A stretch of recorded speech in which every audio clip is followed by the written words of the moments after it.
Topical to the Minister for Agriculture, Food and Marine. Deputy Ferris is 4 minutes. Minister, I think it was early last week. A lot of concern regarding two fishing vessels that were in difficulty off the west coast of Ireland. One of them was an Irish fishing vessel, and the other one was a Russian trawler. I think what was most striking on all of that was when it became apparent that the Russian trawler, which was described as a trawler, had 91 of a crew on board. So it was a factory ship. And that being the case, I've been contacted by a number of fishermen over the weekend, and brought me to the detention of the marine traffic app that's out there regarding tracking these trawlers that are fishing off the coast. There are roughly 37 factory ships working west of Galway and west of Loophead and west of the Porcupine. Their average daily take would vary between 200 and 400 tonnes of blue whiting. On a good day, you would say they would have roughly around 14,800 tonnes if they got the maximum fish for the day.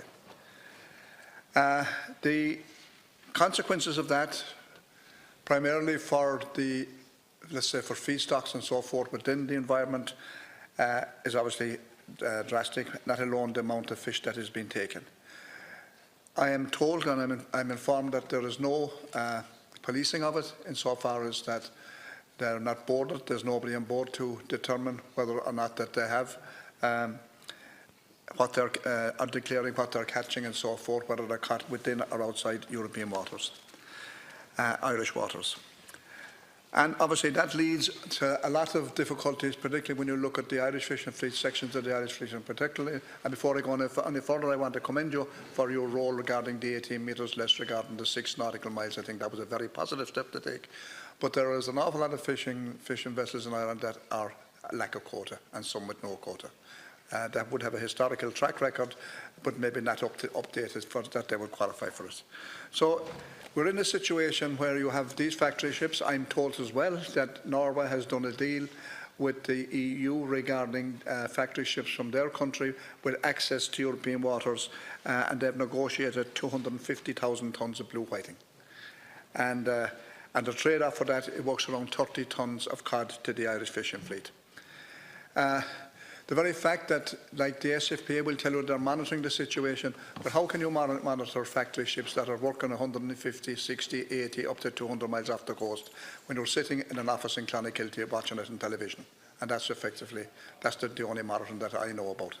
So, Minister, we're in a situation where that this, let's say, the huge detriment is going to be to the fishing stock, not alone for those who within the fishing marines that need food and so forth, that they're in a situation with, if you're talking about 14,800 tonne of whiting a day going out of the sea.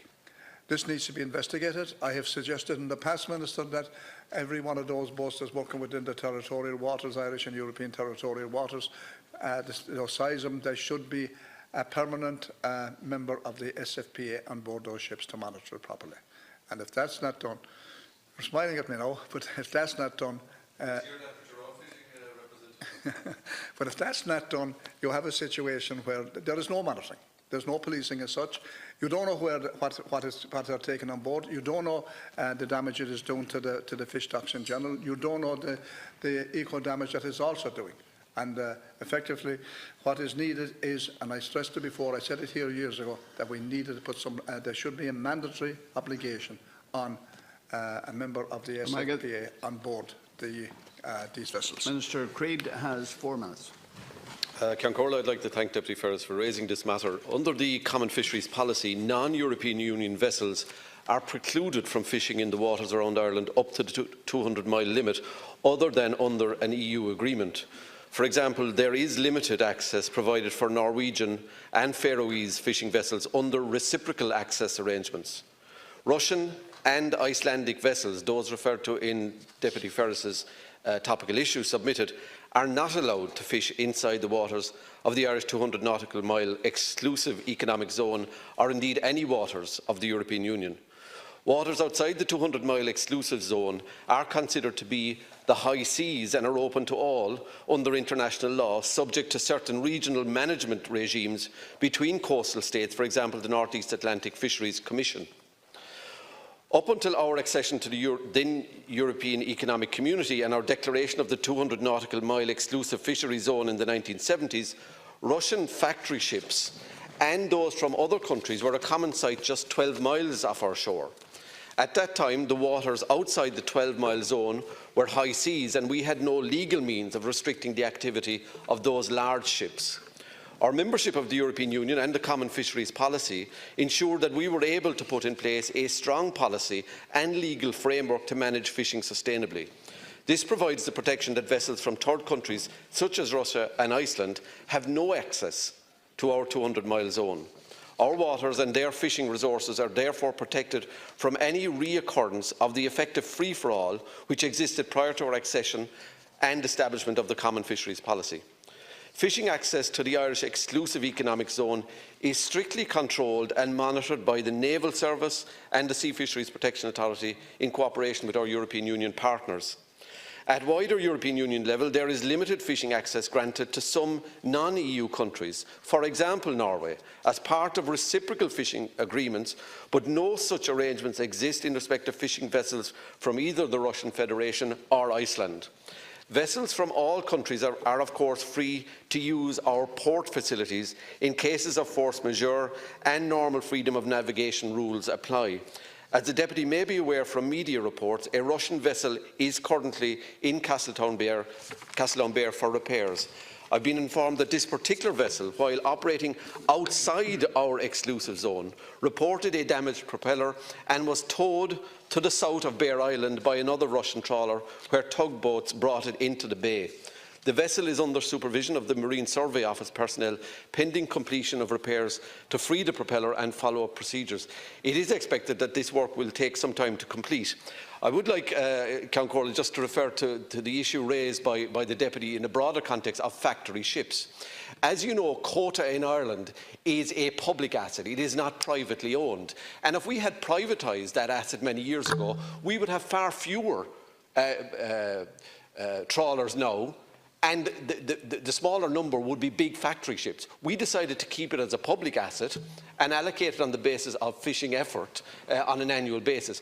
Others choose an entirely different approach, so they have fewer boats and bigger boats, and they are the factory ships. But those factory ships, insofar as they're part of the European Union member states, flagged therein, operate under the Common Fisheries Policy and fish, therefore, be it on a factory ship or, as we do, in smaller boats. They fish under quota regimes determined under the Common Fisheries Policy and negotiated on an annual basis. So whilst I appreciate there are emotive arguments around seeing factory ships, and they are very, very big, they fish only in accordance with Common Fisheries Policy rules and regulations and quotas allocated to them. There is no legal entitlement for the Faroese or the Russians or for the Iceland and Russia to fish in our EEZ, our 200-mile zone, which in fact is a creation of our membership of the European Union and the Common Fisheries Policy. I get Deputy Ferris, 2 minutes. Yeah, I don't know who's giving you the information, but the information I'm getting is that these boats are operating inside the 200-mile territorial limit. The Icelandics and the Russian factory ships. Now, maybe you would clarify to us how are you policing it? The SFPA are not policing because they're not out that far for a start. So, are you depending on the naval services to police the situation? Regarding the Norwegian agreement, can you confirm whether or not that the negotiations with regarding blue whiting, 250,000 tonnes was given to them as a quota to work with, but there's 30 tonnes of cod was reciprocated back to the Irish fleet as a part of that negotiation. Can you confirm that? Did that happen? Regarding the SFPA and the the monitoring of it. I know your answer is going to be that they can monitor it inshore by satellite and so forth. And that's going to be the answer. That's the answer we get all the time. But the reality is that that's not the case. In many instances, they're inside Irish territorial waters. And if there's nobody there within 100 miles to police them, they can come in and do a drop and get back outside that again. So, Minister, you know, regarding the type of gear that they're using, the type of it said that the Russian boat that's currently in Castletownbere, was she inspected by the SFPA? Did they go on board her? Did they check the type of fish that she had on board? Because she was fishing for quite significant time before she broke down. I understand the prop was lost off her or something when she was towed in. But did they go on board her? Did they go on board the Russian trawler factory ship that towed her in? Maybe you could confirm if that happened or not. To again to determine the type of species on board and whether or not any of that fish came from Irish or European territorial waters. Ministers, 2 minutes.